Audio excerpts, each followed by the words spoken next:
Say hello to my little friend. Es la frase que convirtió a Tony Montana en leyenda, pero detrás de ese momento explosivo hay una historia que casi nadie conoce. Un director rebelde, un estreno prohibido, heridas reales, cocaína falsa que aún así dañó la nariz de Pacino y un elenco al borde del colapso. Aquí tienes 20 cosas que no sabías sobre Scarface, The Price of Power, y cuando termines, puede que nunca vuelvas a verla de la misma manera. Pacino solo quiso hacer el remake después de ver la original. Todo comenzó con una proyección nocturna en un pequeño cine de Los Ángeles. Al Pacino entró para volver a ver el clásico de 1932 dirigido por Howard Hawks, y salió electrificado. Llamó inmediatamente al productor Martin Bregman insistiendo en que la historia tenía potencial moderno. Pero Pacino sabía que la ambientación de la era de la prohibición no funcionaría en los años 80. El mundo había cambiado. Miami se ahogaba en cocaína, corrupción y refugiados. Actualizar la historia al submundo narco era, según él, la única forma de hacerla relevante y peligrosa. Sidney Lumet fue despedido por volverse demasiado político. Antes de que Brian De Palma tocara el proyecto, Sidney Lumet estaba convirtiendo Scarface en un drama político incendiario. Su versión culpaba directamente al gobierno de Reagan por la explosión del tráfico de cocaína y por el manejo del éxodo del Mariel. Para Lumet, la película debía acusar tanto a Washington como a los criminales. Bregman entró en pánico. Quería un épico gángster comercial, no una granada política. Las tensiones crecieron hasta que Lumet renunció, o lo hicieron renunciar, dejando el camino abierto a la visión operática y brutal de De Palma. Oliver Stone la escribió mientras luchaba contra su propia adicción a la cocaína. Stone empezó a escribir Scarface profundamente enganchado a la cocaína, investigando cárteles en Miami y el Caribe mientras consumía la misma droga sobre la que escribía, al darse cuenta de que no podía romper el hábito en Huyó a París, donde se aisló en un pequeño apartamento. Allí, pasando el síndrome de abstinencia y cada vez más lúcido, escribió el ascenso y caída de Tony Montana como un oscuro espejo de su propia espiral. Más tarde confesó que el guión fue, al mismo tiempo, un exorcismo y una confesión. El apellido de Tony Montana fue un tributo a Joe Montana. El apellido no fue cubano, ni simbólico, ni casual. Fue personal. Oliver Stone admitió que nombró al personaje por el legendario jugador de la NFL, Joe Montana, su ídolo. Tenía fuerza, se quedaba en la mente, dijo Stone, y la coincidencia con la palabra montaña no pasó desapercibida para nadie. El simbolismo resultó perfecto. Tony escalando la montaña metafórica del sueño americano mientras construía montañas literales de cocaína sobre su escritorio. Michelle Pfeiffer casi fue rechazada y se moría de hambre para el papel. Cuando Pfeiffer llegó al casting, Pacino y De Palma la descartaron de inmediato. Era La chica de Grease 2, un fracaso de taquilla. Pero Bregman insistió. Ella era Elvira. Una vez contratada, Pfeiffer llevó su transformación al extremo. Vivió durante meses con una dieta de lechuga, sopa de tomate y café negro. Perdió peso de forma peligrosa y confesó. Tenía hambre todo el tiempo. Al final del rodaje se sentía débil, justo como vivía Elvira. Steven Bauer fue el único actor cubano, y consiguió el papel sin audicionar. En un elenco lleno de estadounidenses interpretando exiliados cubanos, Bauer destacaba por ser auténtico. Nacido en La Habana y criado en Miami, tenía el acento, la actitud y los detalles culturales que ningún coach podía enseñar. La directora de casting Alex Gordon lo vio en un pasillo y declaró: «Ese es Manny», antes de que dijera una palabra. De Palma estuvo de acuerdo de inmediato. Bauer se convirtió en el ancla cultural de la película y en la referencia de Pacino para el acento y la esencia callejera. Pacino entrenó con un boxeador, y Meryl Streep ayudó a moldear el alma de Tony. Para darle a Tony Montana una fisicalidad creíble, Pacino entrenó con el legendario boxeador panameño Roberto Durán, quien le enseñó movimientos agresivos, tensos y de pura calle. Pero la inspiración emocional vino de otro lugar: Meryl Streep. Pacino dijo que su papel como inmigrante, atormentada en Sophie's Choice, lo ayudó a captar la paranoia y el dolor de Tony. Quería a un hombre que siempre siente que el mundo está contra él, recordó. Siempre mirando la puerta. La nariz de Pacino quedó permanentemente dañada por la cocaína falsa. La cocaína en pantalla no era real, pero el daño sí lo fue. Para las montañas de polvo blanco, el equipo usó una mezcla de leche en polvo y laxante para bebés.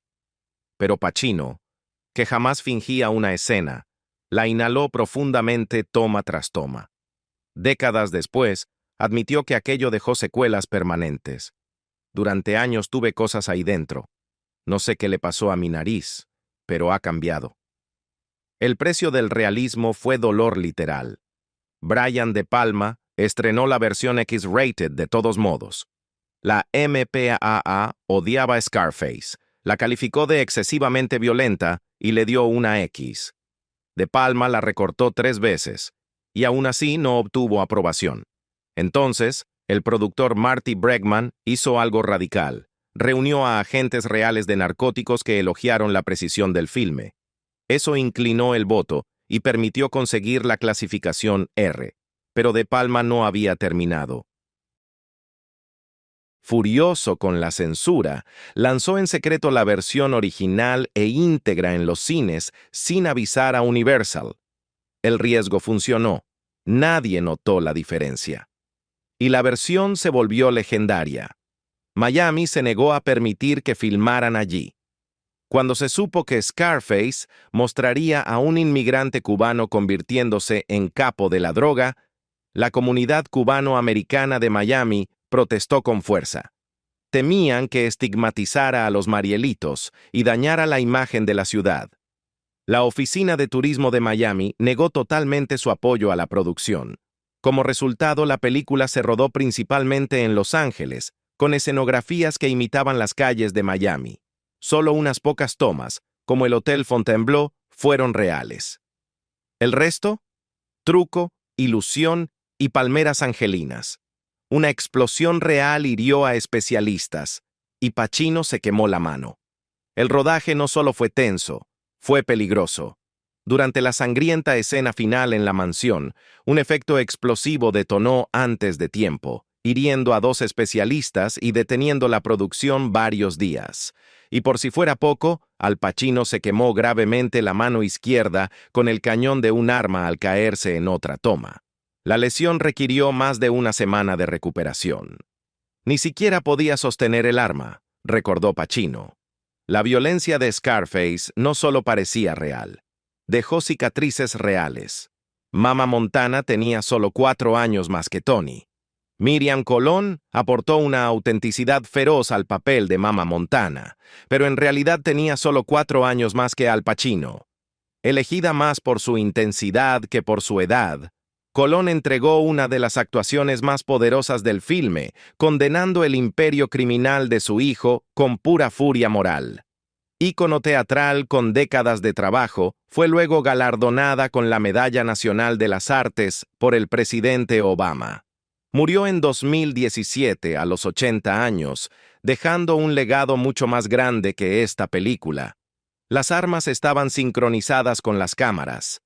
En la mayoría de las películas de acción, los disparos se ven caóticos, pero a menudo se sienten desconectados de la realidad. No en Scarface.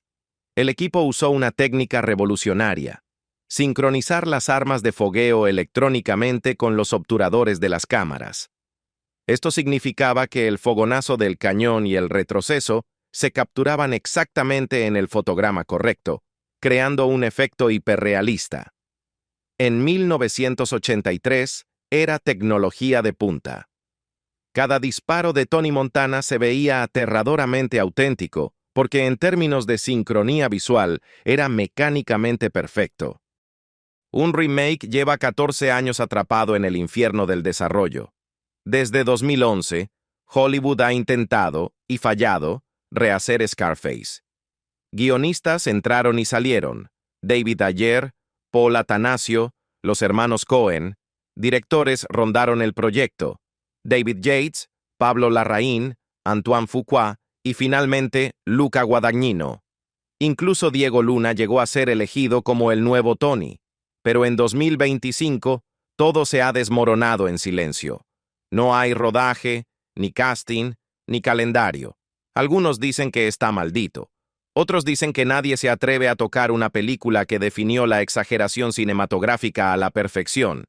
La voz de Al Pacino nunca volvió a ser la misma después de Scarface. Pacino llevó su voz al límite interpretando a Tony Montana.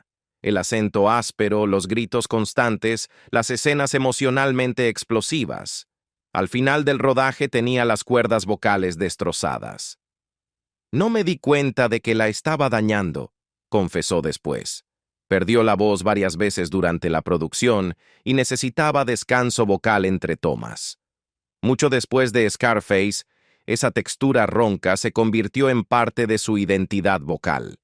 Para bien o para mal, Tony Montana dejó una marca permanente en su voz. La película fue prohibida en varios países. Scarface no solo ofendió a los críticos, ofendió a gobiernos enteros. Al estrenarse fue prohibida por completo en países como Malasia, Singapur y varias naciones de Oriente Medio debido a su violencia gráfica y temas relacionados con drogas. En Canadá y Australia se exigieron recortes estrictos para permitir su distribución. El productor Martin Bregman se negó a recortar más, insistiendo en que la brutalidad era intencional. En algunos lugares, la prohibición no se levantó hasta décadas después, convirtiendo a Scarface en una leyenda cinematográfica y en un proscrito mundial. El gobierno cubano condenó oficialmente la película. Cuando Scarface llegó a los cines estadounidenses, el gobierno cubano reaccionó con furia.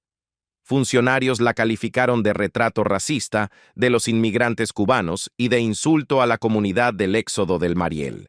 El propio Fidel Castro acusó a la película de ser propaganda estadounidense diseñada para vilipendiar a los exiliados cubanos.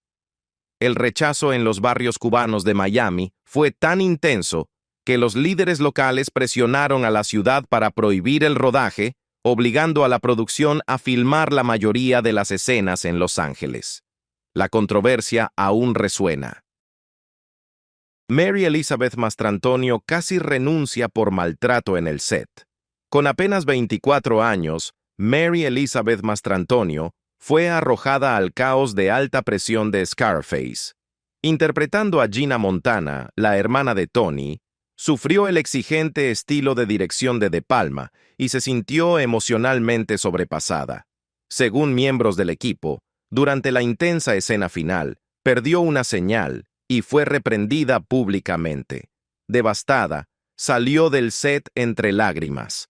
Fue Al Pacino quien intervino, disculpándose y ayudándola a recomponerse. La poderosa toma que terminó en el montaje final se filmó justo después. La película fue un fracaso con los críticos. Al principio. Al estrenarse en 1983, Scarface fue destrozada por la crítica.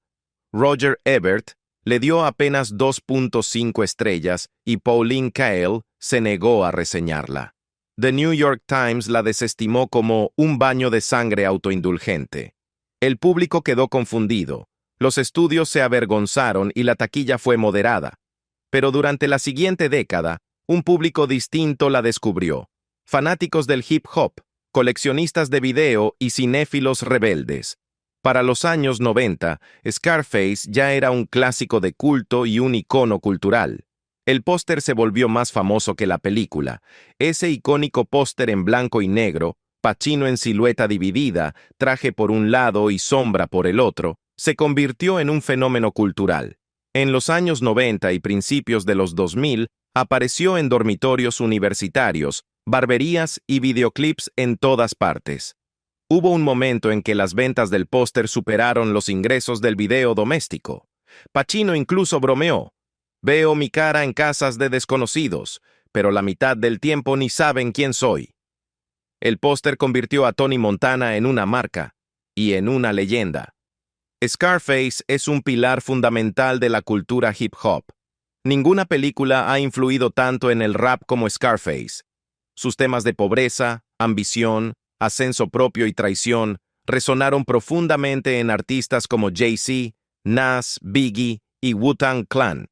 El rapero Scarface de Geto Boys incluso tomó su nombre de Tony Montana. En entrevistas, Tupac llamó a Scarface la película más real jamás hecha. Y en 2003, el álbum Music Inspired by Scarface de Def Jam incluyó canciones que sampleaban directamente diálogos del filme. Scarface no fue solo una película, fue escritura sagrada. 40 años después, Scarface sigue golpeando como una bala en el pecho. Detrás de la sangre, las armas y las montañas de cocaína, hubo una película forjada en el caos, actores arriesgando sus cuerpos, un director desafiando el sistema y un legado construido a base de censura, controversia y obsesión. Ya seas del equipo Tony o pienses que obtuvo lo que merecía, una cosa es clara. Esta película cambió las reglas. ¿Cuál de estos datos te sorprendió más? ¿Crees que faltó uno aún más salvaje? Déjalo en los comentarios. Y si quieres más historias ocultas de Hollywood, dale like, comparte este video y suscríbete para más inmersiones en las leyendas más salvajes del cine.